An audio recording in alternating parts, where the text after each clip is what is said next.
Here's a shout out to Adrienne Warby who recommended this book to me. It's really good. It's called Where the Mountain Meets the Moon. It's by Grace Lin, and it is a Newbery Honor winner. It's a New York Times bestseller, and it's listed as Amazon's #1 bestseller in children's Asian folk tales. Its interest level is grades 3 to 7.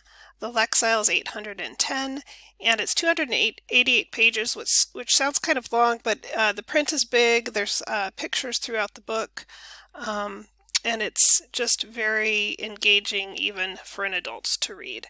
The story is about Menli, who lives in China with her family, with her parents, and they are poor rice farmers, and she listens to her father's tales. He tells folk tales and myths from Chinese tradition, and she goes to find the man in the moon in order to change her family's fortune.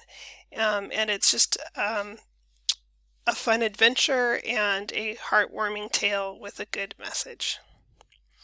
It's available now on Mac and Via through our Netzeberg Middle School Mac and Via as an ebook and also as an audiobook. It's a single user ebook and audiobook, so go check it out before somebody else gets a hold of it. And please remember to return it when you're done with it so the next person can read it. It's also part of a trilogy, so if you enjoy this first book, go look for When the Sea Turned to Silver and Starry River of the Sky. Thank you. I hope you enjoy it as much as I did.